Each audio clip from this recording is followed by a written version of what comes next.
तो hello hello बहन लोग, तो आ गए हैं हमारा वॉइसेस का थर्ड पार्ट लेके। तो हमारा जो थर्ड क्वेश्चन है वो ये रहा कंप्यूटर स्क्रीन पर। तो यहाँ पे आप देख रहे हैं कि हमारा जो पूरा क्वेश्चन वो डिटो यहाँ पे उतारा गया है।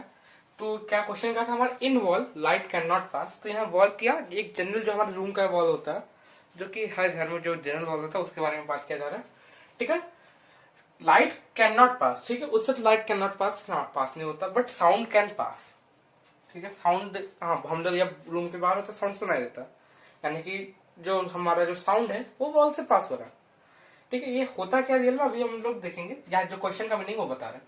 ठीक है, in glass sound can not pass. हाँ ठीक है, साउंड जैसे कि ग्लास चेम्बर लेते हैं तो उसमें क्या साउंड पास नहीं होता, बट लाइट कैन पास। हाँ, ग्लास से लाइट पास होता है, तुम लोग को पता है। तो यहाँ नॉन सेंस लिखना चाह रहे थे ना, क्या कि SENC लिखा हुआ था स्पेलिंग का, सेंस का तो स्पेलिंग अलग होता। तो नॉनसेंस क्वेश्चन, देखो नॉनसेंस क्वेश्चन, पहली बात तो मेरे तरफ से कि नॉनसेंस क्वेश्चन कुछ होता नहीं है। हर क्वेश्चन का अपने लिए एक अलग महत्व होता है, एक अलग पहलू होता है। आपके दिमाग में क्वेश्चन आया, वो क्यों आया उसका भी एक रीजन होता है।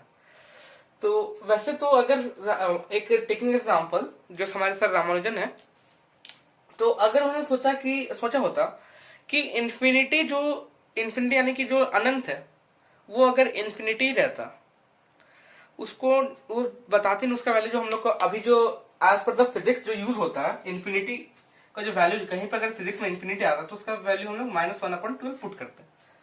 ठीक है, ये आपको स्ट्रिंग थ्योरी वगैरह में बहुत ज्यादा यूज किया जाता है, स्ट्रिंग थ्योरी और बहुत जगह। ठीक है, -1/12। ठीक है, इन्फिनिटी का वैल्यू जो कौन दिया था, सर रामानुजन ने दिया था ये वाला value, infinity is equal to -1/12। ठीक है, तो अगर उन्होंने भी सोचा होता कि ये तो एकदम इलॉजिकल है, क्योंकि हम लोग भी जान सकते हैं अगर हम लोग सम ऑफ ऑल नेचुरल नंबर कर रहे हैं, सारा पॉजिटिव नंबर को हम ऐड करें तो नेगेटिव में आंसर कैसे आएगा, एकदम इलॉजिकल माना जाता है इसको। तो आज क्या हम लोग का जो फिजिक्स का हम लोग जितना सारा जो भी चीज पढ़ रहे हैं वो डिस्कवर हो पाता, आगे का नहीं हो पाता। तो क्या पता ये वाला भी जो आपके दिमाग में क्वेश्चन आया, क्या पता ये उसी टाइप का कोई क्वेश्चन का स्टार्टअप हो, है ना। वैसे इसको अब छोड़ते हैं, अपार्ट फ्रॉम टॉपिक, अब टॉपिक पे आता है ना ये। तो यहाँ पे दो है, हमारे पास दो सिनेरियो बनता है, यहाँ पे दो सिनेरियो बनता है। तो सिनेरियो फर्स्ट क्या है हमारे पास, सिनेरियो जो फर्स्ट है वो बताते हैं, है ना। सिनेरियो 1 क्या है कि हमारा जो रूम का वॉल है, रूम, ठीक है, जो हमारा जनरल रूम या होम का होता है, हाउस का, उसमें देखते हैं हम लोग तरह जगह जगह पे वेंटिलेशन सिस्टम होता है। जो हमारे गेट या विंडो है तो उसके उसके ऊपर नीचे में भी थोड़ा बहुत गैप्स होते हैं, जानते हैं। ठीक है, और हम लोग, और उससे पहले उस तो हम लोग देख लिए, और उसके अलावा हम लोग जानते हैं साउंड कैसे ट्रैवल करता है। साउंड जो ट्रैवल करता है, जैसे कि हमारा जो साउंड है वो हमारा मैकेनिकल वेव है। मैकेनिकल वेव यानी वो क्या करता है, अपने आगे के जो भी एयर मॉलिक्यूल्स है उसको क्या करता है, आगे और पीछे, टू एंड फ्रो ये मूव करते हैं सब, है ना। एक बार आगे एक बार पीछे, आगे पीछे आगे पीछे, यानी कि यहाँ पे क्या होता है, एयर मॉलिक्यूल्स आगे पीछे जा रहे हैं। ठीक है, तो अगर एयर मॉलिक्यूल्स, अगर जैसे कि विंडो हो गया या कोई भी वेंटिलेशन हो गया हमारे पास ऊपर, जैसे एक रूम का वेंटिलेशन है या विंडो है, तो उसमें क्या होगा, जैसे कि हमारा एयर मॉलिक्यूल्स आगे पीछे गया तो इसमें क्या होगा, विंडोज के आर पार तो चला जाएगा, फिर जो घर के बाहर खड़ा है वो सुन लेगा उसको। ठीक है, ये हो गया हमारा एक जो ये हो गया। और यहाँ पे लाइट क्यों नहीं पास होता, क्योंकि हम लोग जानते हैं साउंड भी रिफ्लेक्ट होता है, लेकिन साउंड रिफ्लेक्ट कहां से होगा, जहां पे उसको जगह ना मिले। जैसे कि ये जो हमारा वेंटिलेशन, इसके अलावा यहाँ से रिफ्लेक्ट होगा, यहाँ से रिफ्लेक्ट होगा, लेकिन ये जो एरिया हुआ, ये जो हमारा वेंटिलेशन का एरिया या विंडो का एरिया है, उससे क्या होगा, ये निकल जाएगा और बाहर वाले को आवाज सुना देता। तभी ना हम लोग बगल में झगड़ा हो रहा है, लड़ाई हो रहा है, टीवी चल रहा है, उस सब हम लोग क्या करते हैं, सुन पाते हैं ना। उसके अलावा लाइट कैसा वेव है, लाइट है हमारा इलेक्ट्रोमैग्नेटिक वेव। और लाइट कैसे ट्रैवल करता है, लाइट का जो एक पर्टिकुलर एक पार्टिकल्स होता है, लाइट का एक पार्टिकल, वो हमारा अप डाउन वेव के फॉर्म में फ्लो करता है। ठीक है, यहाँ पे क्या होता है, हमारा क्रेस्ट और ट्रफ बनता है। और यहाँ पे क्या बनता है, हमारा कंप्रेशन एंड रेयरफैक्शन, साउंड के चैप्टर्स में पढ़ा होंगे, और ये क्वेश्चन भी साउंड के चैप्टर में ही था। ठीक है, क्लास 9 का साउंड का चैप्टर, तो वो अगर नहीं देखे हो तो डिस्क्रिप्शन में लिंक मिल जाएगा, अगर हमको याद रहा तो। ठीक है, तो ये एक सिनेरियो बन गया। तो यहाँ पे इन द वॉल के केस में क्या होगा, वापस हम वॉल के केस में लेते हैं, तो वहां पे जो है कि यहाँ से जो है, यहाँ से लाइट वापस रिफ्लेक्ट होगा, यहाँ से लाइट रिफ्लेक्ट होगा और यहाँ से पास हो जाएगा। ठीक है, सेम कैसे साउंड में भी वैसा ही होता है।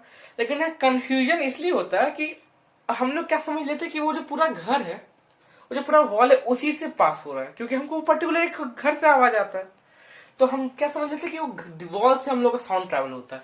अगर आप लोग ऐसे जनरल अगर टीवी वगैरह में देखेंगे तो कैसे ऐसे कान लगा के इधर वॉल पर सुना जाता है ना, कान लगाते गेट पे वॉल पे, उसके बाद आवाज सुनते हैं कि हाँ क्या बातें हो रही है उस रूम के अंदर, एक पर्टिकुलर रूम के अंदर, है ना। तो वो इसलिए होता है क्योंकि अगर एयर पार्टिकल्स अगर आगे पीछे हो रहा है तो क्या करेगा, फिर बोर्ड को, जैसे कि हम मानते हैं बोर्ड को, तो बोर्ड को हिट करेगा। बोर्ड को हिट हुआ तो अगर हम यहाँ पे कान लगा के सुनेंगे तो हम लोग को सुना देगा। और इसका बेस्ट एग्जाम्पल, बेस्ट एक्सपेरिमेंट जो कि हम सब ने किया है एक बार, जब हम लोग क्लास में बेंच पे बैठते हैं तो उस टाइम ये तो सबको एक, जब हम लोग का हेड डाउन किया जाता करने बोला जाता है तो क्या कान को बेंच पे लगा तो नीचे में खुरदते रहते हैं बेंच को और आवाज सुनते हैं, तरह तरह का आवाज बनाते हैं वहां पे, है ना। तो वो तो जनरल एग्जांपल कि अगर हम लोग उस मेटल में अगर वाइब्रेशन या कोई भी चीज में वाइब्रेशन हुआ तो हम लोग को साउंड सुनाई दे देगा, फ्रीक्वेंसी वैसा ही सेम बनाएगा। अब ये होगा सिनेरियो 1। अगर सिनेरियो 2 क्या लेते हैं हम लोग, वही रूम का बट कैसा, full packed room, full packed, जो कि हम लोग के नॉर्मल होम पे कभी नहीं हो सकता। एकदम पूरा सील, कहीं से कुछ नहीं, बस पूरा बस वॉल है, हर जगह से वॉल लगा हुआ है, एकदम फुल पैक्ड। तो वहां पे क्या होगा कि हम कुछ बोले जैसे एको हो जाएगा वहां पे, जो हम लोग रिवाइब्रेशन बोलते हैं, वो यहाँ से टकरा, यहाँ टकरा, यहाँ टकरा, जब टकराने वाला एरिया तो यहाँ टकरा, यहाँ टकरा, यहाँ ऐसे ऐसे ऐसे ऐसे टकराते रहेगा। लेकिन बाहर में जो बंदा होगा उसको कुछ सुनाई नहीं देगा जब तक वो यहाँ पे कान न लगा। ठीक है, ये होता है पैक्ड रूम में। ये सिनेरियो 2 है हमारा। ठीक है, और लाइट तो हम लोग जानते हैं कि अगर पैक्ड है तो पहले तो ट्रांसपेरेंट है नहीं कि जो उससे आर पार चला जाएगा ना। अब इन ग्लास के केस में देखते हैं, तो ग्लास के केस में भी सिनेरियो 1 लेते हैं।